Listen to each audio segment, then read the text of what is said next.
몽테크리스토 백작 알렉산드르 듀마. 구독과 좋아요, 알림 설정은 하니슬립 책 낭독에 큰 힘이 됩니다. 그 둘레에 20명 남짓한 산적이 각자의 생각대로 그룹을 만들고 혹은 외투로 몸을 감싼 채 누워있고 혹은 납골소를 에워싸고 있는 돌 의자 같은 것에 등을 기대고 있는 것이 보였다. 모두들 곧 손이 미치는 곳에 기총을 놓아두고 있었다.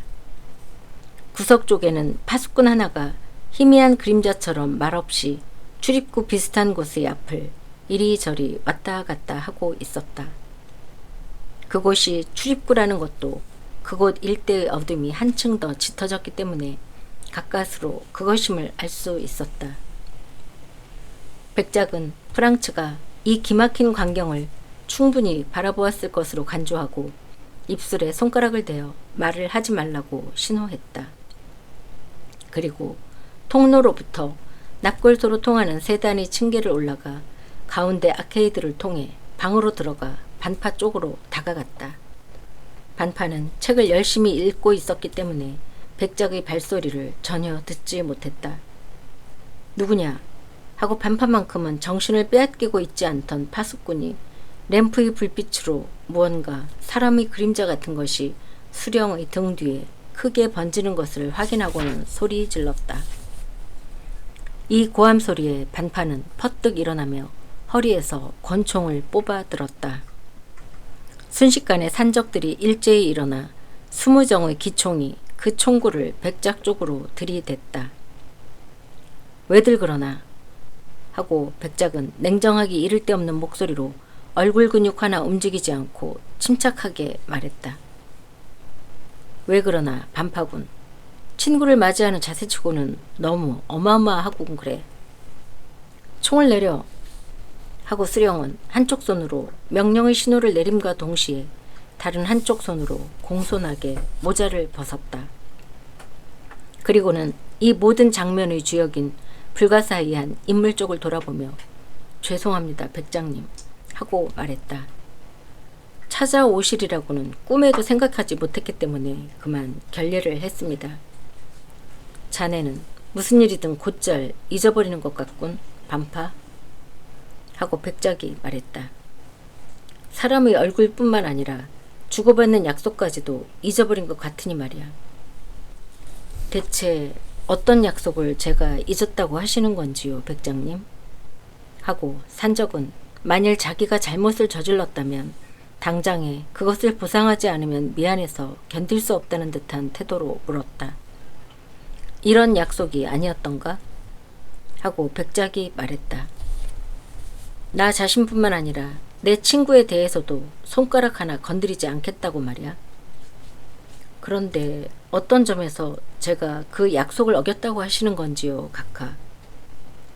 자네는 오늘 밤 알베르트 모르셀 자작을 납치해서 이곳으로 데리고 왔어. 그런데 알겠나? 하고 프랑츠가 저도 모르게 몸소리칠 만큼 냉엄한 목소리로 백작은 계속 말했다. 그 청년은 다름 아닌 내 친구 중 한 사람이라고. 나와 같은 호텔에 묵고 있고 바로 내 마차로 일주일 동안 코르소 거리를 돌아다니고 있었어. 그런데 자네는 다시 한번 말하네만 그 청년을 납치해가지고 이곳으로 데리고 왔어. 그리고 하고 백작은 호주머니에서 얘의 편지를 꺼내면서 덧붙였다. 다른 시시한 사람들에게 하듯이 몸값을 요구했어. 내 놈들 어째서 나에게 사전에 말하지 않았지? 하고 수령은 부하들 쪽을 돌아보면서 말했다. 부하들은 그 눈초리에 질려서 모두들 주춤하고 물러섰다. 어째서 내 놈들은 이런 식으로 백장님과의 약속을 어기도록 일을 만들었지? 내 놈들의 목숨은 모두 백장님의 마음 하나에 달려있어. 예수님의 피에 걸고 말하지만 만일 너희들 중 누군가가 저 젊은 분이 카카의 친구라는 것을 알고 있으면서 그랬다면 나는 이 손으로 그놈의 정수리를 뻐개부리고 말 테다. 어떻습니까? 하고 백작은 프랑츠 쪽을 돌아보면서 말했다. 말씀드린 대로 여기에는 어떤 착오가 있었던 것입니다. 아니, 혼자 오신 것이 아니었습니까? 하고 반파가 불안스러운 듯이 물었다. 이 편지의 수신인과 함께 왔네. 나는 그분에게 루이지 반파는 약속을 지키는 사나이라는 것을 증명해 보이고 싶었던 거라네. 자, 이쪽으로 오시지요, 카카. 하고 백작이 프랑츠에게 말했다. 루이지 반파가 직접 자기 입으로 엉뚱한 실수를 저질러서 미안하다는 얘기를 할 것입니다. 프랑츠는 다가왔다. 수령은 프랑츠를 맞이하려고 두세 걸음 앞으로 나왔다. 저희들한테 잘 오셨습니다, 카카. 하고 반파는 말했다. 지금 하신 백장님의 말씀과 거기에 대한 제 대답을 들으셨을 줄 압니다. 한 말씀 더 덧붙이자면 친구분의 몸값으로서 사천 피에스타를 요구한 일에 대해서는 없었던 것으로 해주시기 바랍니다. 하지만 하고 프랑츠는 불안스러운 듯이 주위를 둘러보면서 말했다. 붙잡힌 내 친구는 어디에 있습니까? 보이지 않는데요. 아무런 일도 없을 테지? 하고 백작이 미간을 찡그리면서 물었다. 저쪽에 계십니다. 하고 파수를 보는 산적이 그 앞을 왔다 갔다 하고 있는 구석진 곳을 반파는 손으로 가리키면서 말했다. 제가 직접 가서 자유로운 몸이 되셨다는 것을 알려드리고 오지요. 수령은 지금 자기가 알베로의 유폐장소라고 손으로 가리킨 곳을 향해 뚜벅뚜벅 걸어갔다. 프랑츠와 백작은 그 뒤를 따라갔다. 붙잡힌 분은 어떻게 하고 계시냐? 하고 반파가 파수꾼에게 물었다. 아니, 이건 정말 수령님. 하고 파수꾼은 대답했다. 저는 도무지 영문을 모르겠습니다. 벌써 1시간 전부터 움직이는 소리조차 전혀 들리지 않습니다. 두 분 모두 들어오시지요. 하고 반파가 말했다. 백작과 프랑츠는 여전히 수령의 뒤를 따라 7, 8단의 층계를 올라갔다. 반파는 빗장을 벗기고 문을 밀어서 열었다.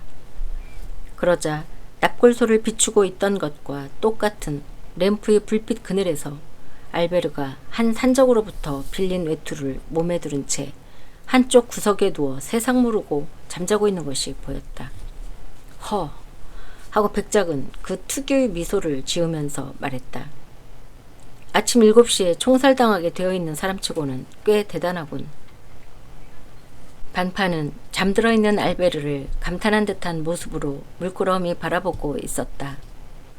상대방의 이러한 용기 있는 태도를 보고 분명히 그는 감동하고 있었던 것이다.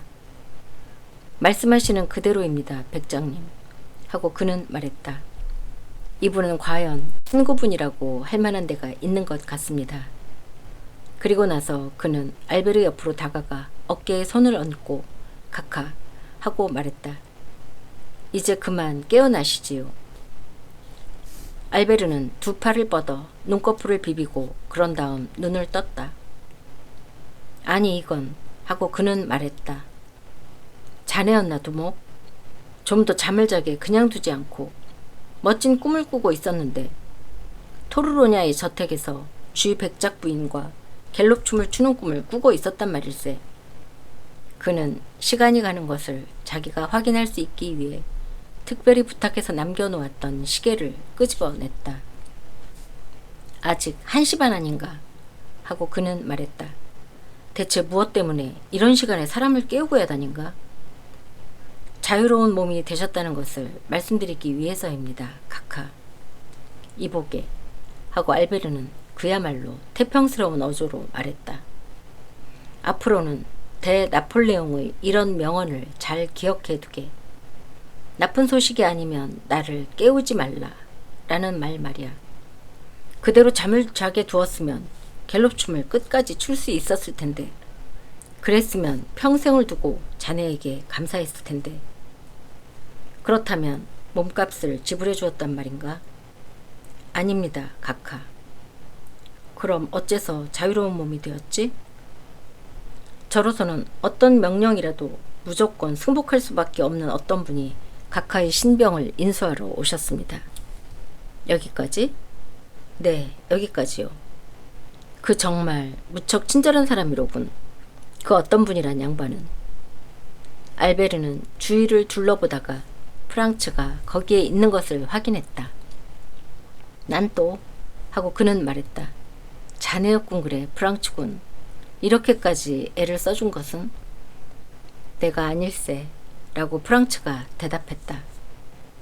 우리의 이웃인 몽테크리스토 백작이라네. 아, 이건 정말 백작 하고 알베르는 넥타이와 커프스를 바로 잡으면서 쾌활하게 말했다. 당신은 정말 친절한 분이십니다. 언제까지나 은혜를 잊지 않겠습니다. 우선 첫째로 마차를 내주신 일, 그리고 이번의 일. 그렇게 말하고 그는 백작에게 손을 내밀었다. 그러자 백작은 그에게 손을 내밀려다가 그 순간 퍼뜩 몸을 떨었다. 하지만 결국은 손을 내밀었다. 산적의 수령은 이러한 자초지종을 어이없는 표정으로 바라보고 있었다. 사실 그는 지금까지 잡혀온 사람이 자기 앞에서 무서워 떠는 것만을 보아왔었다.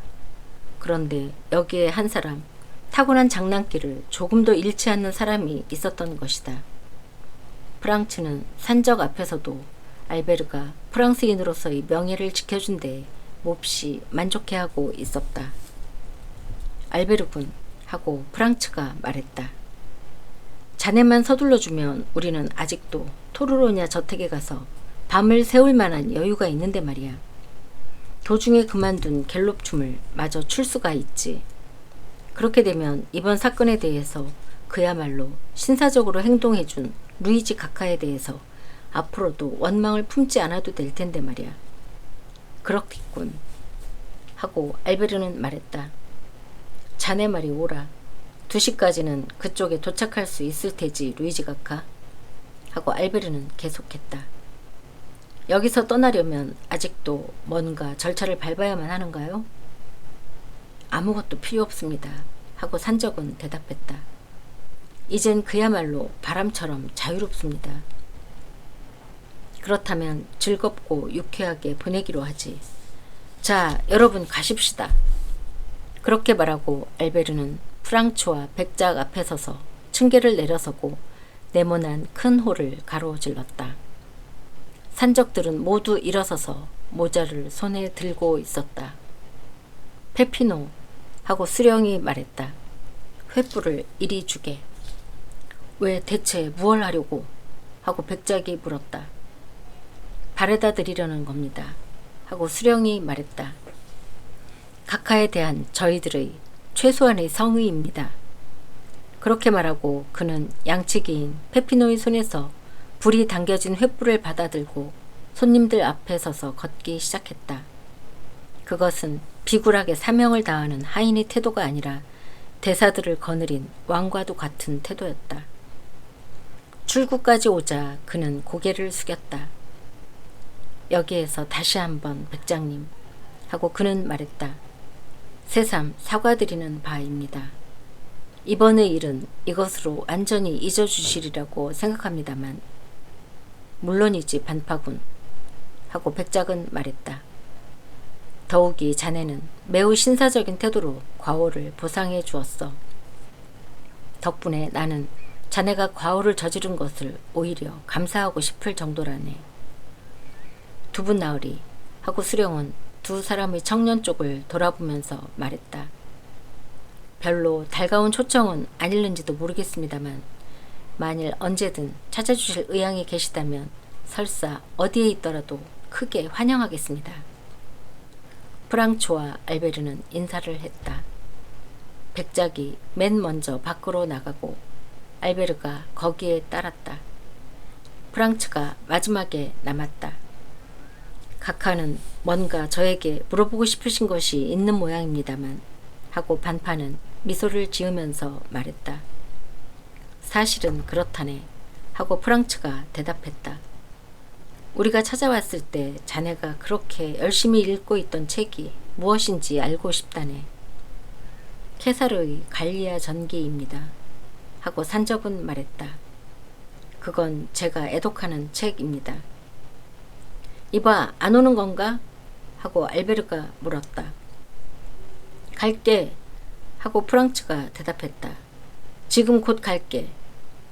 그렇게 말하고 그도 바람구멍에서 나왔다. 일동은 평원을 몇 걸음 전진했다.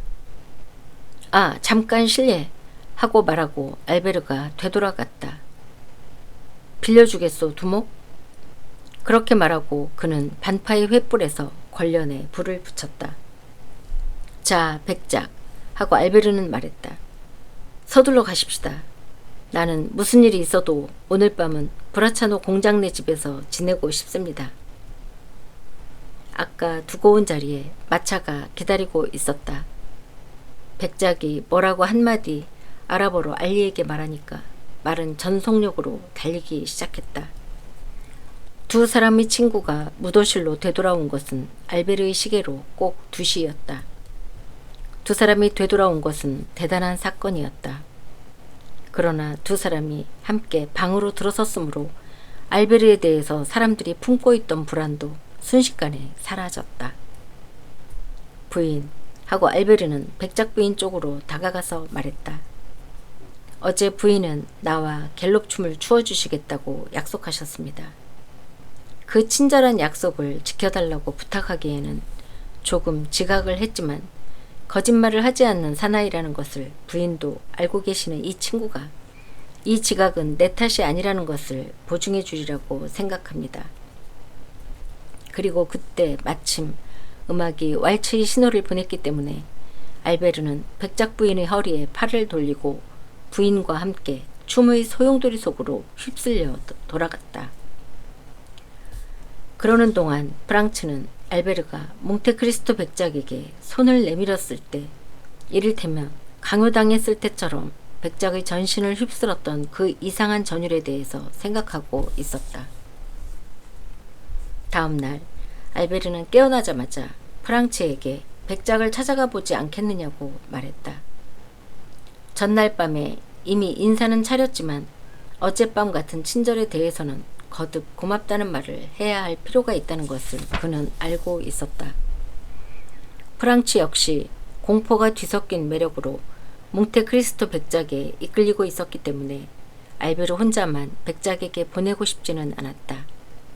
그래서 함께 갔다. 두 사람은 객실로 안내되었다. 5분쯤 지나자 백작이 모습을 나타내었다. 백작 하고 알베르가 다가가면서 말했다. 어젯밤 충분히 말씀드리지 못한 것을 오늘 아침 다시 한번 말씀드리려고 왔습니다. 당신이 어떤 도움을 나에게 주셨는가 하는 것을 나는 평생 잊을 수 없을 겁니다. 또 당신이 목숨을 살려주셨다는 것을 혹은 거기에 가까운 일을 해주셨다는 것을 죽을 때까지 마음에 새겨둘 생각입니다. 아니 무슨 하고 백작은 웃으면서 대답했다. 그렇게까지 고마워하실 것은 없습니다. 고작 여행 비용이 2만 프랑쯤 절약되었을 뿐이니까요. 문제 삼으실 것까지도 없습니다. 그보다도 당신이야말로 하고 백작은 덧붙였다. 정말 훌륭했습니다. 그때의 그 두둑한 배짱하며 태평스러움하며 정말 대단하더군요. 어쩌는 수 없었지 뭡니까 백작 하고 알베르는 말했다. 나는 고약한 싸움에 걸려들어서 이제부터 결투를 벌여야 한다고 생각하고 있었습니다. 그리고 그 산적들에게 이것만은 꼭 가르쳐줘야지 하고 생각하고 있었던 것입니다. 즉 전 세계 어디서나 결투는 하지만 그것을 웃으면서 하는 것은 프랑스인 뿐이라는 것을 말입니다. 그러나 그렇다 하더라도 당신에게 큰 은혜를 입은 것은 사실입니다. 그래서 이렇게 내 친구라든가 내 친지를 통해서 무슨 도움이 되어드릴 일은 없을까 하고 찾아뵌 것입니다. 내 아버지인 모르셀 백작은 본래 스페인 태생이지만 프랑스와 스페인에서 높은 지위에 계십니다. 그러니까 나뿐만 아니라 나를 사랑해주는 모든 사람에게 무엇이든 사양치 마시고 부탁 말씀을 해주십사 하고 이렇게 찾아왔습니다. 실은 하고 백작이 말했다. 솔직히 말씀드리지만 모르셀 씨, 나는 당신이 그렇게 말씀해 주시기를 기다리고 있었습니다. 따라서 기꺼이 받아들이겠습니다. 실은 한 가지 큰 일을 부탁하려고 진작부터 당신을 눈여겨 보아오고 있었습니다. 어떤 일인가요? 나는 아직 파리에 가본 일이 없습니다. 파리를 모르기 때문에. 정말입니까? 하고 알베르가 소리 질렀다. 당신이 아직껏 파리에 와보신 일이 없다니 도저히 믿어지지 않습니다. 그런데 사실이 그렇습니다. 하지만 나 역시 당신이 생각하고 계신 것처럼 더 이상 저 지적인 세계의 도시를 모르고 있을 수는 없다고 생각하고 있습니다. 아니, 만일 지금까지 누구든 친지 한 사람 없는 파리의 사교계를 안내해주는 사람이 있었다면 나는 벌써 옛날에 절대로 필요한 이 여행을 떠났을 것입니다. 아니, 정말 당신 같은 분이, 하고 알베르가 소리 질렀다. 아니, 송구스럽습니다. 하지만 나 자신으로서는 단지 재산을 가졌다는 점에서 아그와드 씨나 로스차일드 씨와 맞먹을 정도의 주제밖에 안 된다고 생각하고 있고, 게다가 투기를 목적으로 파리에 가는 것도 아니므로 지금 말씀드린 아주 사소한 사정으로 지금까지 가지 못한 것입니다. 하지만 지금 당신의 제안을 듣고 결심했습니다. 어떻습니까? 약속을 해 주시겠습니까, 모르셀 씨? 내가 파리에 가면 나를 위해서 사교계의 문을 열어주시겠다고 약속하시겠습니까? 어떻든 그곳에서는 나 같은 사람은 마치 피론인이나 중국인과 마찬가지일 테니까요. 아니, 그런 일이라면 백작, 기꺼이 그리고 멋지게 해낼 용의가 있습니다. 하고 알베르는 대답했다. 게다가 마침 오늘 아침에 받은 편지에서 파리로 돌아오라는 분부를 받고 있으니까 더욱 기꺼이 그 일을 해내겠습니다. 그 편지에 의하면 아주 인상이 좋은, 게다가 파리 사교계의 최상층에 속하는 한 가정과 나 사이에 어떤 관계가 맺어지게 되었다는군요. 즉, 혼담이라는 거로군? 하고 프랑츠가 웃으면서 말했다. 바로 그렇다네. 그래서 다음에 자네가 파리로 돌아올 무렵에 나는 완전히 안정이 되어서 어쩌면 한 가정의 아버지가 되어 있을 걸세. 나는 선천적으로 성실한 사나이니까 이건 아마 잘 어울리리라고 생각하네만. 안 그런가? 어떻든 백작, 다시 한번 말씀드리지만 나도 그렇고 내 가족도 그렇고 당신을 위해서라면 최선을 다해 봉사할 것입니다. 호의를 달갑게 받겠습니다. 하고 백작은 말했다. 왜냐하면 이런 기회가 없었기 때문에 꽤 오래전부터 생각은 하고 있었으면서도 이 계획을 실행에 옮길 수가 없었으니까요. 프랑츠는 그것이 일찍이 백작이 몽테크리스토 섬의 동굴 안에서 잠깐 얘기한 계획이라는 것을 조금도 의심하지 않았다. 그래서 그는 백작이 이야기하고 있는 동안 파리에 가려 하는 의도가 그의 표정에서 엿보이지 않을까 해서 상대방 얼굴을 뚫어지게 바라보고 있었다.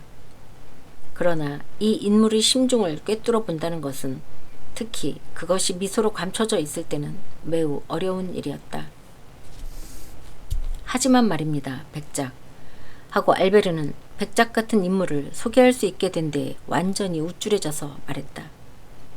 그 계획이라는 것은 우리가 여행지에서 잇따라 무수하게 생각하는 마치 사상 누각 같은 조금만 바람이 불어도 곧 꺼져 없어지고 마는 그런 것은 아닐 테지요? 아니, 절대로 그렇지 않습니다. 하고 백작은 말했다. 나는 무슨 일이 있어도 파리에 가고 싶은 것입니다. 가지 않으면 안 됩니다. 그래, 그건 언제쯤으로 계획하고 있습니까? 당신은 언제쯤 파리로 돌아가실 겁니까? 나 말입니까? 하고 알베르는 말했다. 물론 2주일, 늦어도 3주일 뒤에는 돌아갈 겁니다. 즉, 여기에서 돌아가는 데 소요되는 시간뿐입니다. 그렇다면, 하고 백작이 말했다. 3개월 뒤로 결정하지요. 그 정도라면 여유는 충분할 테니까. 그럼 3개월 뒤에는, 하고 알베르는 기뻐서 소리 질렀다. 우리 집에 오시는 거지요?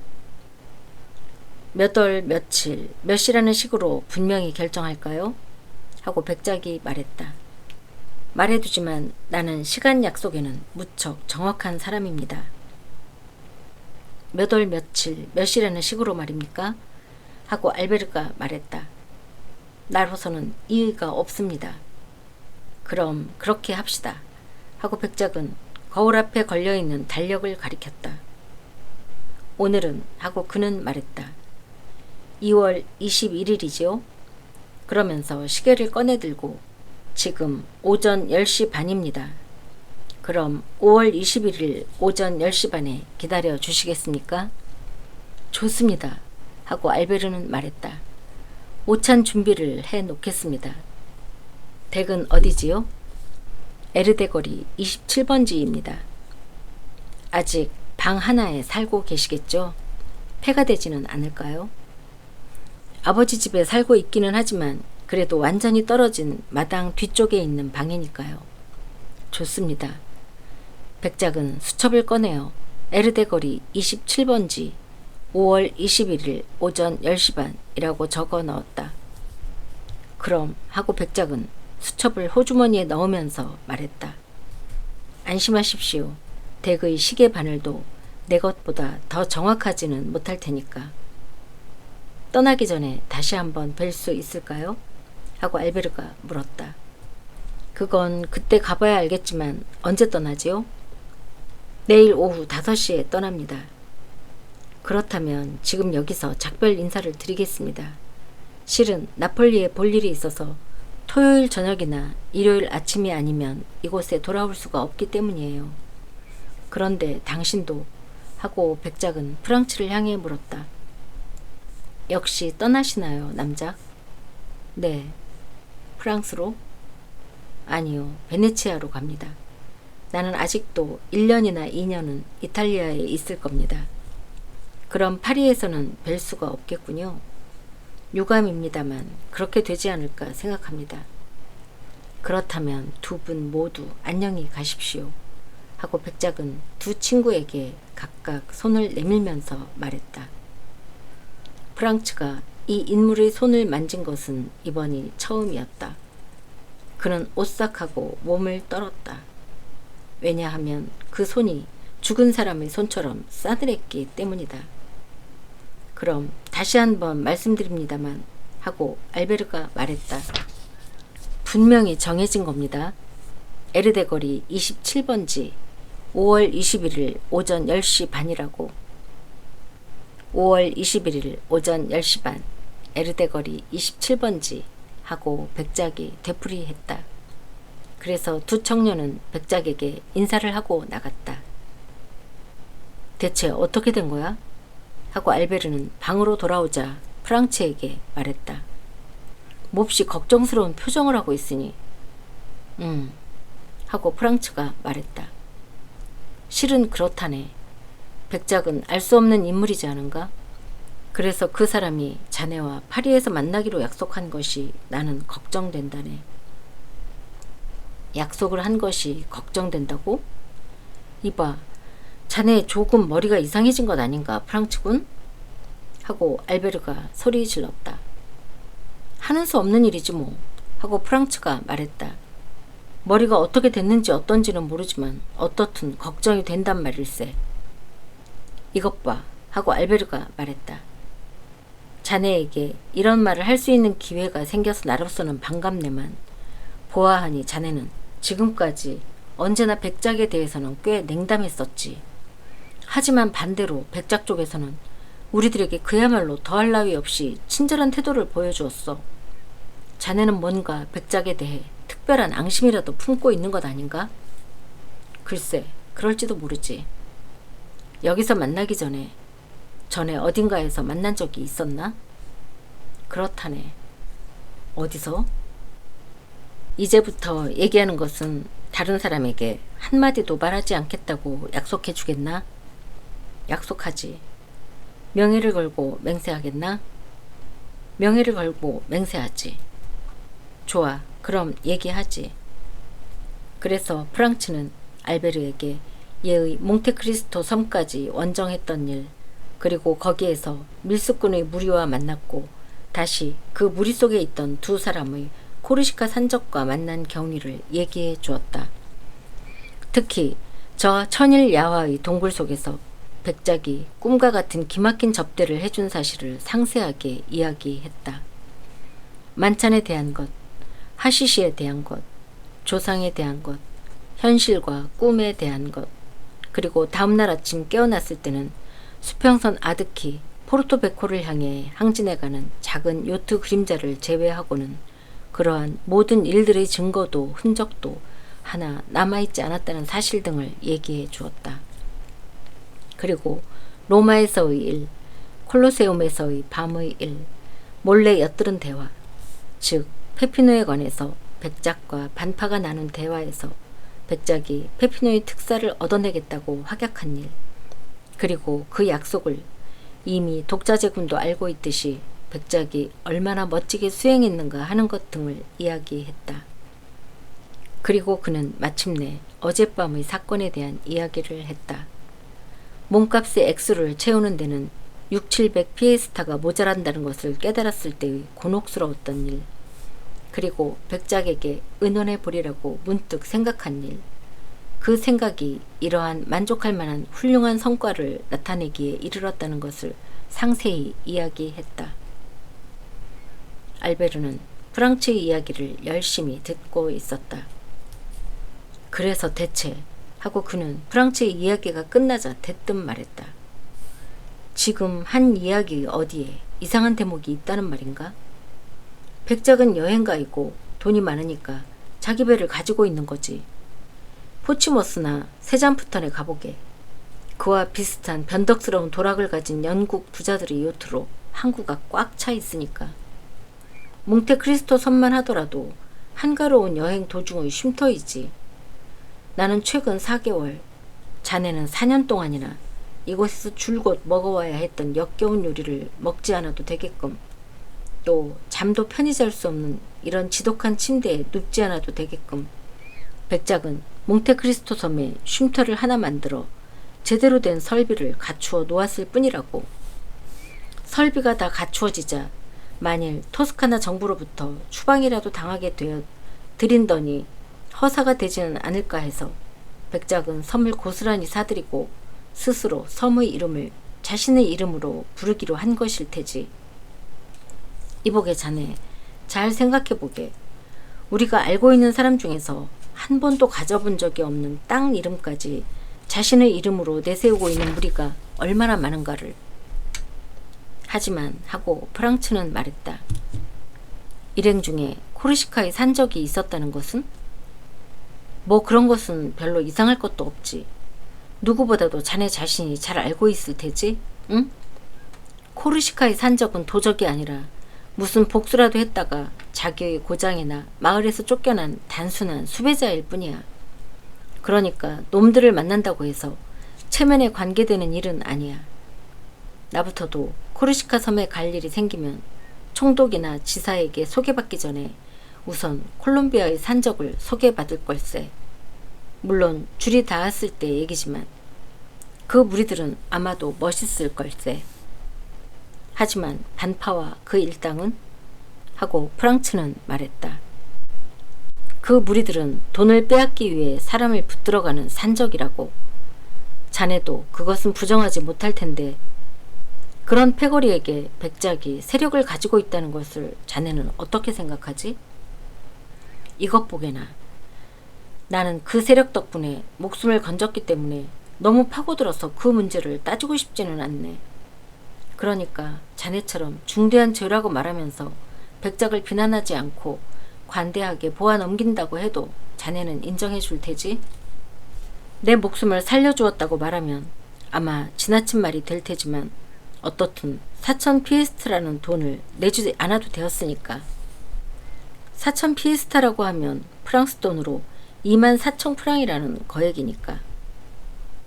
프랑스에서라면 나를 그런 값어치로 평가해주는 사람은 절대로 없었을 걸세. 즉 이것은 하고 알베르는 웃으면서 덧붙였다. 예언자는 고향에서 받아들여지지 않는다는 얘기일세. 그런데 바로 거기에 문제가 있다네. 백작은 대체 어느 나라 사람이지? 어느 나라 말을 사용하고 있지? 무엇으로 생활을 꾸려나가고 있지? 그 막대한 재산은 어디에서 온 것이지? 현재의 생활을 저토록 어둡고 사람을 싫어하도록 만든 수수께끼에 쌓인 저 사람의 미지의 전반 생은 어떠한 것이었지? 내가 자네라면 그 점을 꼭 알고 싶어 할 텐데 말이야. 프랑축은 하고 알베르가 말했다. 내 편지를 받고 아무래도 백작의 힘을 빌려야 하겠다고 생각했을 때 자네는 그 사람에게 가서 이렇게 말했을 테지? 친구인 알베르드 모르셀이 위험한 지경에 있습니다. 그를 위험에서 구출하기 위해 아무쪼록 힘이 되어 주십시오 하고 말이야. 그랬지. 그때 백작은 자네에게 이렇게 묻던가?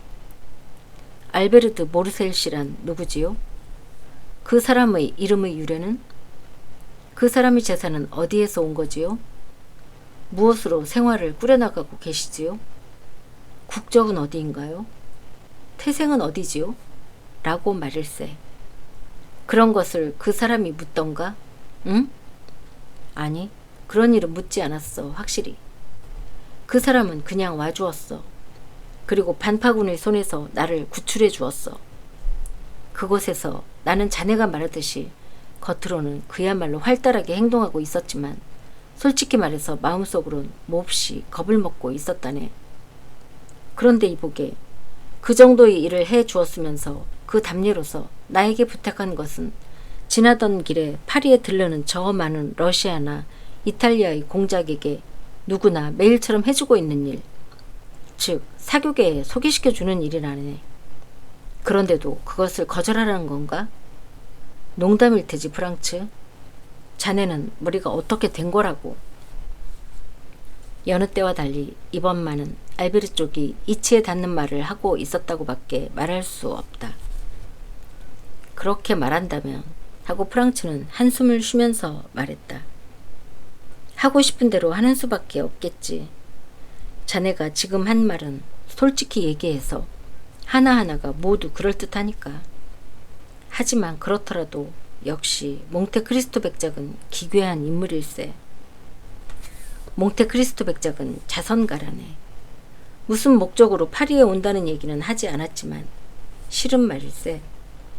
몽티용 상의 후보로 나서기 위해 오는 거라고. 그런데 만약 상을 받는데 내 표와 수상을 결정하는 저 추하고 괴이한 얼굴을 가진 영감의 지지만 받으면 된다면 좋네. 내 표도 줄 것이고 저 영감의 지지도 받게 해주겠어. 이쯤에서 프랑축은 이제 이 이야기는 집어치우고 밥이나 먹도록 하세. 그리고 마지막으로 다시 한번 상 피에토로 사원을 참배하고 오지 않으려나? 알베르의 이 제안은 실행되었다. 그리고 다음날 오후 5시에 두 청년은 헤어졌다. 알베르드 모르셀은 파리로 돌아가고 프랑츠 데피네는 2주간 체제 예정으로 베네치아로 떠났다. 그러나 마차에 오르기 전에 알베르는 다시 또 몽테크리스토 백작에게 전해달라면서 호텔 보이에게 명함을 맡겼다. 그는 초청한 상대가 약속을 잊을까봐 걱정되었던 것이다. 그 명함의 알베르드 모르셀 자작이라는 글자 밑에 그는 연필로 다음과 같이 써 넣었다. 에르데 거리 27번지 5월 21일 오전 10시 반. 알베르드 모르셀이 로마에서 몽테크리스토 백작과 재회를 약속한 그 에르데 거리의 저택에서는 5월 21일의 그 약속을 지키기 위해 모든 준비가 갖추어지고 있었다.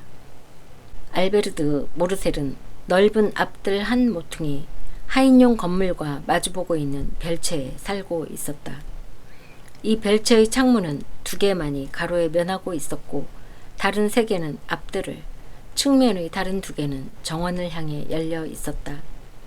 이 앞들과 정원 사이에 제정식의 몰추미한 건축 양식으로 세워진 모르셀 백작 부부의 광대한 주택이 자리잡고 있었다. 이 저택의 가로폭 가득히 가로에 면해 군데군데 화초분을 얹은 담이 솟아있고 그 한가운데가 끊어져서 금빛으로 칠해진 창끝이 달린 철책문으로 되어 있었다. 이것이 정면 입구였다. 따로 문지기 오두막과 거의 붙어있는 작은 문이 하나 있어서 이것이 사용인들 또는 저택의 주인들이 걸어서 드나들 때의 통용문으로 되어 있었다. 알베르의 주거로서 이 별채가 선택되었다는 것에서 아들과 떨어져서 살고 싶지는 않지만 알베르 같은 나이의 청년에게는 완전한 자유가 필요하다는 것을 이해한 어머니의 자상한 마음씨가 엿보였다. 동시에 한편으로는 이것도 말해두지 않으면 안 되지만 거기에는 또 황금빛 조롱에 넣어진 새처럼 마음 내키는 대로 멋대로 살아가는 양갓집 자녀의 빈틈없는 이기주의도 엿볼 수 있었다. 가로에 면한 그 두 개의 창을 통해 알베르드 모르셀은 밖을 내다볼 수 있었다. 밖을 내다본다는 것은 다른 사람이 자기의 시계를 가로질러 가는 것을 끊임없이 보고 있기를 원하는 젊은이들에게 있어서는 필요 불가결한 일이다. 설사 그 범위가 단지 가로에 한정되어 있다고 하더라도 말이다. 그리고 그렇게 밖을 내다보고 있다가 그 탐색이 더 철저한 검토를 해볼 값어치가 있다고 생각되면 알베르드 모르셀은 앞에서 말한 문지기 오두막 옆의 작은 문과 짝을 이루고 있는 별도의 작은 입구로 빠져나가 마음껏 그 탐색을 계속할 수가 있는 것이었다. 이 작은 입구에 대해서는 특별히 설명을 해두지 않으면 안 된다. 그것은 이 저택이 지어진 그날 이후 모든 사람에게 잊혀지고 있다고나 할 그대로 영구히 닫혀진 채로 있는 것으로 여겨지고 있을 듯한 조그만 문이었다. 그토록 사람 눈에 띄지 않는 먼지를 뒤집어 쓰고 있는 문이었지만 자물쇠나 경첩에 정성껏 기름이 칠해져 있는 것으로 보아 남모르게 그리고 끊임없이 사용되고 있음을 알 수 있었다. 눈에 띄지 않는 이 작은 문은 다른 두 개의 문과 겨루고 있었다. 마치 천일 야화에서 유명한 동굴의 문이 알리바바의 열려라 참깨 라는 불가사의한 문구로 열리듯이 더없이 부드러운 목소리로 무언가 주문을 외든가 손가락으로 살며시 신호의 노크를 하면 저절로 열려서 문지기의 감시나 권한 따위를 무시하고 문지기를 비웃고 있는 것 같았다. 이 작은 문을 들어서면 대기실로 되어 있는 넓고 조용한 봉도가 있고 그 끝의 오른쪽에 앞뜰에 면한 알베르의 식당이 있었다. 그리고 왼쪽에는 정원을 바라보는 그의 작은 객실이 있었다.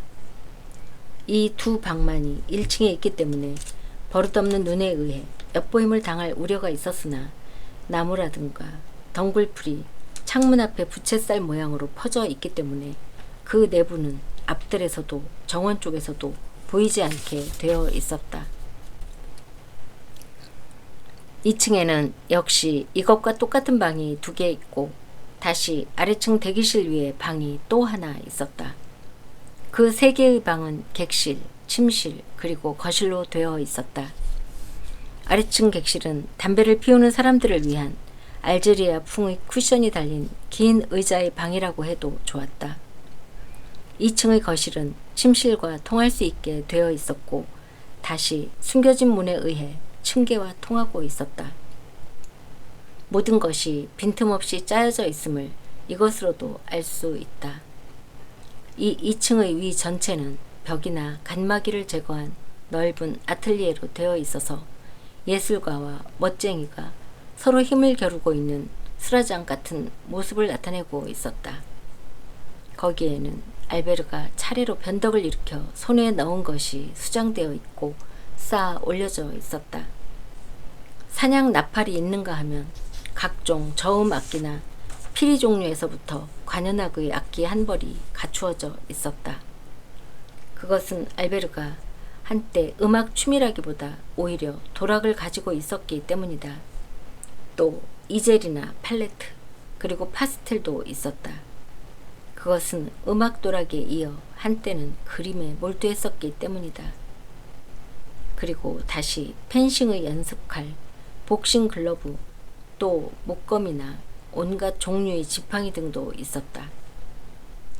이것은 시대의 유행을 쫓는 청년들이 일반적인 전통에 따라 알베르트 모르셀도 음악이나 그림의 경우보다는 훨씬 더 끈질기게 무인으로서의 교육을 완성시키는 세 가지 기술, 즉 펜싱, 복싱, 봉수를 수련하고 있었기 때문이다. 그리고 그는 육체의 온갖 단련을 위해 배정된 이 방에 그리지에, 쿠쿠, 샤를, 루부쉐 같은 달인들을 차례로 맞아들이고 있었던 것이다. 그 밖에 이 특별한 방에 있는 가구는 우선 프랑스와 1세 시대의 오래된 물건들이었다. 그 골동품들 중에는 중국의 도자기나 일본의 꽃병, 루카데 라 로비아의 도자기나 베르나르드 파리시의 접시 따위가 가득히 놓여 있었다. 그리고 앙리 4세 또는 쉬리, 루이 13세 또는 리셜류에가 앉았었던 것이 틀림없는 옛날풍의 팔걸이 의자. 왜냐하면 그 두 개의 팔걸이 의자에는 왕관 밑에 세 개의 프랑스 백합꽃이 감청색 바탕에 반짝이고 있는 문장이 새겨져 있었기 때문인데, 그것은 분명히 루브르 궁의 창고라든가 또는 적어도 어느 왕궁의 창고에서 나온 것이 틀림없었다. 그 을은 간소한 천을 입힌 그 팔걸이 의자들 위에는 페르시아의 햇빛으로 물들여졌거나 또는 캘커타나 산데르 나고르의 여인에 의해 짜여진 선명한 색채의 화사한 직물이 난잡하게 던져져 있었다. 그러한 직물이 무엇 때문에 거기에 있는지 아무도 몰랐을 것이다. 그것들은 사람의 눈을 즐겁게 해주면서 소유주 자신도 아직 모르는 용도를 가지고 있었다. 그리고 그때까지 그 윤기 있고 화사한 빛으로 방 전체를 밝게 해주고 있었다. 방 안에서 가장 사람의 눈을 끄는 곳에 롤레와 브랑쉐의 작품인 자단으로 된 피아노 한 대가 놓여 있었다. 그것은 소인도의 객실 같은 우리나라의 객실에 딱 들어맞는 작은 피아노이기는 했으나 좁으면서도 잘 울리는 상자 안에 주악석을 지니고 있어서 베토벤, 베버, 모차르트, 하이튼, 그레토리, 포르폴라 등의 걸작의 무게에 신음소리를 낼 수 있는 것이었다. 그리고 또 도처에 혹은 사방의 벽을 따라 또는 문 위에 또는 천장에 갖가지 칼이나 단도, 크리크나 쇠망치, 도끼 또는 금빛으로 칠해지고 금은의 상감을 입힌 명주 한 벌이나 이파리 표본, 광석, 나아가서는 움직임이 없는 비상 때문에 불꽃 같은 빛깔의 두 날개를 펼치고 두 번 다시 닫혀지지 않는 부리를 벌리고 있는 박제된 새 따위가 있었다. 이 방이 알베르가 특별히 마음에 들어하는 방이었으면 말할 것도 없다. 그러나 약속된 그 날에는 청년은 통상의 예복으로 갖추어 입고 아래층의 작은 객실에 도사리고 있었다. 거기에는 푹신하고 기분 좋은 쿠션이 달린 긴 의자로 멀리 에워싸인 탁자 위에 페테르부르크의 황엽에서부터 메릴란드, 푸에르토리코, 라타키아의 것에서부터 나아가서는 시나이의 흑엽에 이르기까지 온갖 유명한 담배가 네덜란드인이 귀중하게 여기는 잔금이 가도록 구운 항아리 안에서 빛나고 있었다. 그 옆에 있는 향나무의 함 안에는 길이와 품질에 따라 퓰로스, 레가리아, 하바나, 마닐라 등의 권련이 늘여놓여 있었다. 다시 활짝 열려있는 선반에는 갖가지 모양의 독일 파이프, 호박의 물뿌리를 달고 산호로 장식된 터키 곰방대, 금상감이 새겨지고 모로코 가죽의 관이 뱀처럼 꿈틀거리는 수연관 등의 수제품이 주르륵 늘어놓아서 끼견자의 변덕이나 기호에 따라 사용되기를 기다리고 있었다. 이러한 정돈, 아니 정돈이라기보다 오히려 조화를 이룬 난잡스러움은 알베르 자신이 솜씨를 부린 것이지만 지금의 오찬 손님은 커피를 마신 뒤에 이런 것들이 자기들의 입에서 새어나가서 제 멋대로 긴 나선 모양을 이루고 천장으로 피어 올라가는 담배 연기를 통해서 바라보기를 좋아한다. 10시 15분 전에 하인 하나가 들어왔다. 그는 영어밖에 짓거릴 줄 모르는 보통 존이라고 하는 15살짜리 하인 아이로 알베르가 부리고 있는 유일한 하인이었다. 물론 평소에도 저택의 요리인을 마음대로 부릴 수 있었고 무언가 특별한 일이 있을 때는 아버지의 하인을 부리는 것도 그에게는 허용되고 있었다. 제르망이라는 이름을 가진 젊은 주인으로부터 전폭적인 신뢰를 받고 있는 그 하인은 손에 든 신문 다발을 탁자 위에 놓고 편지 다발을 알베르에게 건네주었다. 알베르는 그 여러 통의 편지를 힐끗 한번 바라보고 나서 좋은 향기가 나는 봉투에 든 필적이 아름다운 2통을 골라서 봉함을 뜯었다. 그리고 약간 조심스럽게 그것을 읽었다. 이 편지는 어떻게 왔지? 하고 그는 물었다. 한 통은 우편으로 오고 다른 한 통은 당그랄 부인의 하인이 가지고 왔습니다. 당그랄 부인에게 관람석의 초청을 기꺼이 받아들이겠다고 전하도록 하게. 잠깐 기다려. 그리고 너는 낮 동안에 로자에게 가서 초청한 대로 오늘 밤 오페라가 끝나고 나서 야식을 함께 하자고 전하고 키프로스와 헤레스 그리고 말라가의 포도주를 두루 갖추어서 술 6병과 오스탄드의 굴을 한 통 가져다 주게. 굴은 보레리 가게에서 사야 해. 내가 먹을 거라고 말하고. 식사는 몇 시에 하실 건가요? 지금 몇 시지? 10시 15분 전입니다. 그럼 정각 10시 반에 와주게. 도브레는 아마 관청에 가지 않으면 안 될 테니까. 그리고 내가 백작에게 약속한 것은 틀림없이 그 시간이야. 5월 21일 오전 10시 반. 백작의 약속을 크게 기대하고 있는 것은 아니지만 나로서는 정확하게 지키고 싶으니까. 그런데 어머님은 벌써 일어나셨는가? 원하신다면 가서 보고 오겠습니다. 어머님의 리큐르를 한 상자 주십사고 부탁해 주게. 내 것은 전부 갖추어지지 않아서 말일세. 그리고 내가 3시쯤 찾아뵙고 어떤 분을 소개해 드리겠다고 전해주게. 하인 아이는 나갔다. 알베르는 긴 의자에 몸을 던지고 두세 종류의 신문의 봉함을 뜯고 연극란을 훑어보았으나 발레가 아니라 오페라가 상연되고 있는 것을 보고 얼굴을 찡그렸다. 그리고는 화장품 광고란에서 다른 사람에게서 들은 반죽 치약의 광고를 찾았으나 발견되지 않았다. 그래서 파리에서도 가장 알려져 있는 그 3개의 신문을 차례로 집어던지고 길게 하품을 하면서 중얼거렸다. 정말 이 신문들은 점점 더 시시해지는군.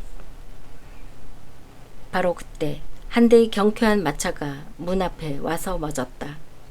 그러자 곧 방금 전에 하인 아이가 되돌아와서 루시앙 도브레시의 내방을 알렸다.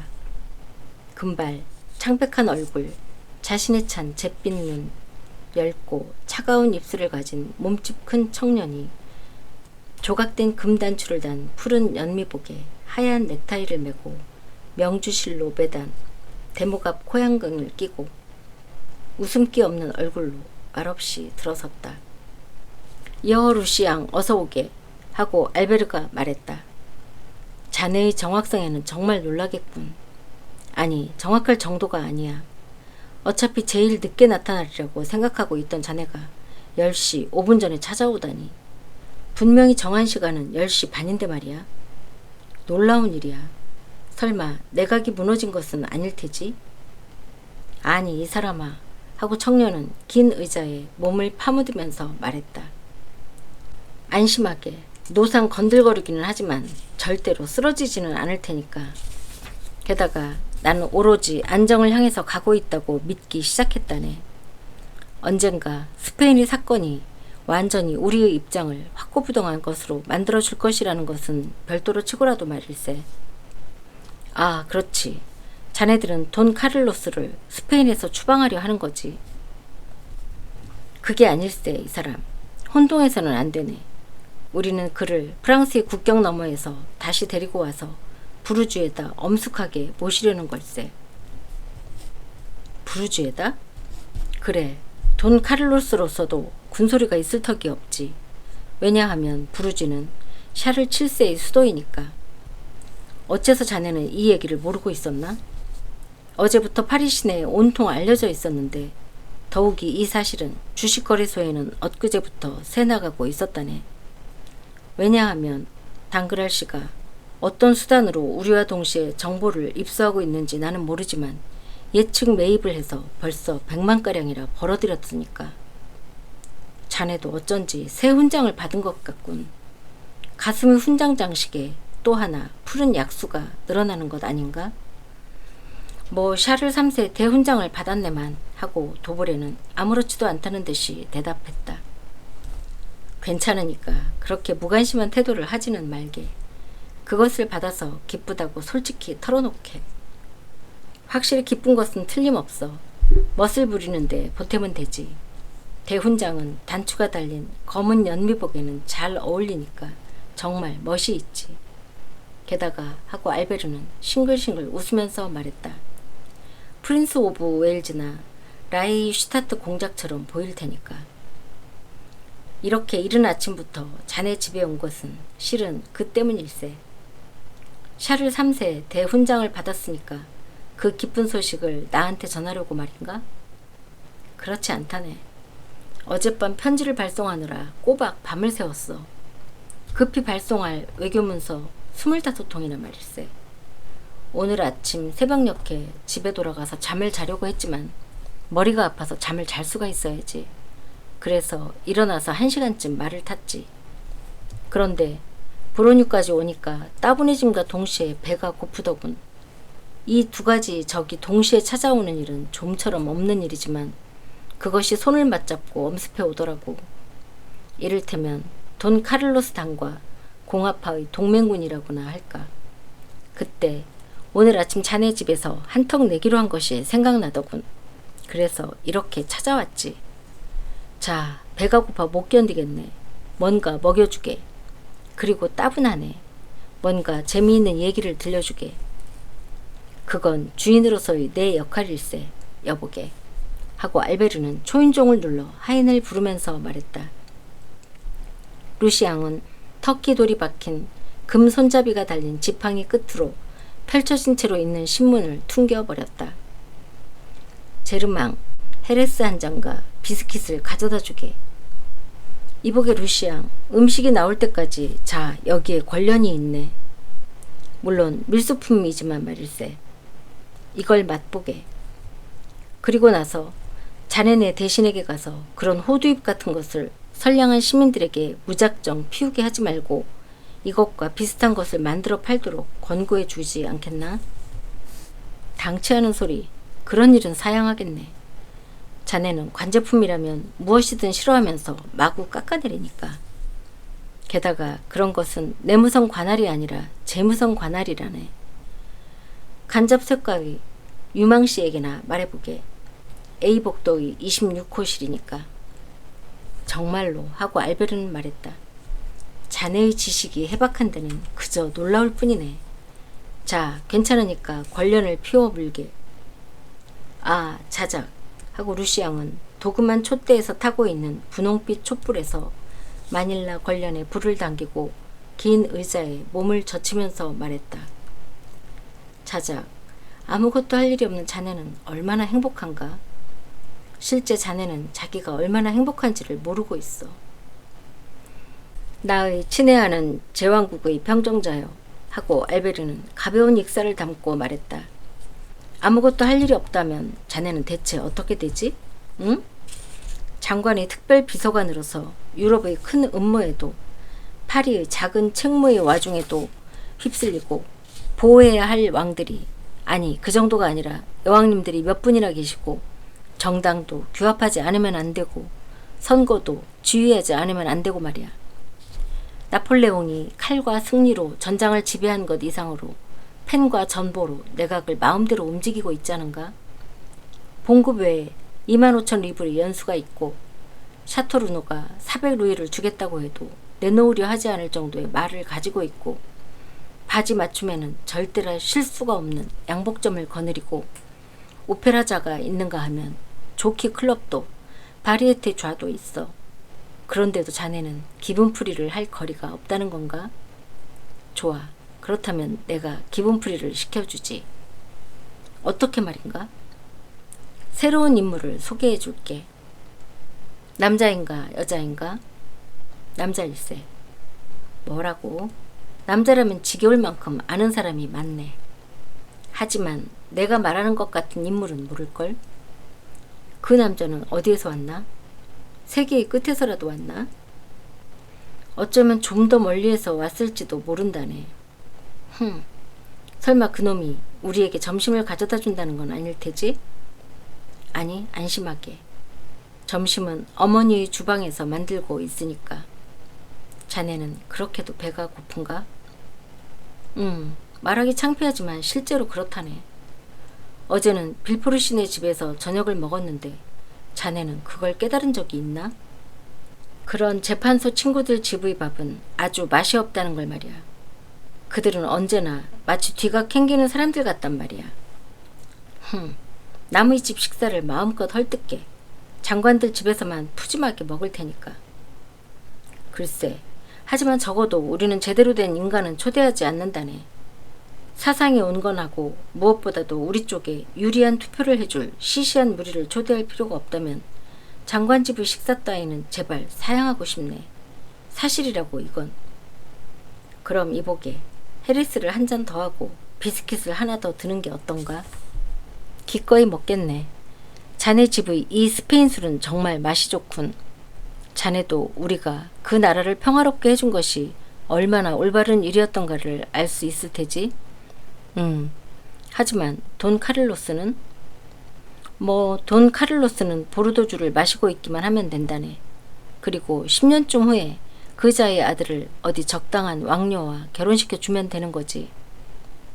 그때 자네가 아직도 내각에 있다면 아마 토아존 도르감이겠군.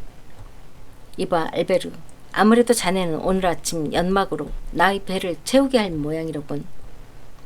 그렇다네. 밥주머니를 기쁘게 해주려면 그게 제일이라네.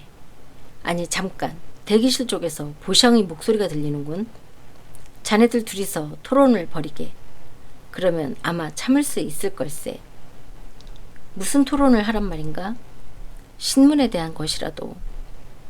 이것 보게 하고 루시앙은 더할 수 없는 경멸의 빛을 띠며 말했다. 내가 신문 같은 것을 읽는다고 생각하나? 그러니까 더더욱 자네들이 토론은 활기를 띨 거란 말일세. 보샹님이 오셨습니다 하고 하인이 알렸다. 자 들어오게 무서운 기자 양반 하고 알베르는 일어서서 청년을 맞이하면서 말했다. 이것 보게 이 도브레라는 친구는 적어도 본인의 얘기에 의하면 자네가 쓴 것을 읽어보지도 않고 자네를 괜히 싫어한다네. 당연한 얘기지 하고 보샹이 말했다. 나 역시 마찬가지라네. 나도 이 친구가 무엇을 하고 있는지도 모르고 이 친구를 비판하고 있으니까. 안녕 훈 3등씨. 아니 자네는 벌써 알고 있나? 하고 특별비서관은 신문기자에게 미소를 던지면서 악수를 나누었다. 물론이지 하고 보샹은 대답했다. 그래, 세상에서는 이 사실을 뭐라고들 말하고 있나? 어느 세상에서 말인가? 세상이라고 하지만 이 1838년의 시대에는 여러 가지가 있으니까. 물론 자네가 그 스타의 한 사람인 엄정 비판파의 세상 말일세. 지극히 당연한 일이라고들 말하고 있지. 그리고 자네도 무척 붉은 것을 뿌렸으니까 푸른 싹이 나올 때도 되었는데 하고들 말하고 있다네. 그건 나쁘지 않군 하고 루시앙이 말했다. 어째서 자네는 우리들이 동료가 되지 않는 거지, 보샹군? 자네만한 재능이 있으면 3, 4년쯤 지나면 성공할 것이 틀림없는데 말이야. 그래서 자네의 그 충고에 따르려고 단지 한 가지만을 기다리고 있다네. 즉 6개월은 확실히 계속될 내각 말일세. 그런데 이번에는 자네에게 한 가지 묻겠는데 알베르군, 이건 이 불쌍한 루시앙에게 조금 숨 돌릴 시간을 주어야 하겠기 때문인데 대체 우리는 점심을 얻어먹게 되는 건가? 아니면 저녁을 먹게 되는 건가? 나는 의회에 가지 않으면 안 된단 말일세. 잘 알겠지만 우리의 사업은 모두가 장밋빛은 아니니까 말이야. 점심을 먹게 될 걸세. 이제 두 사람만 기다리면 된다고. 그 두 사람이 나타나면 곧 식사를 시작하세. 다음 편에 계속됩니다.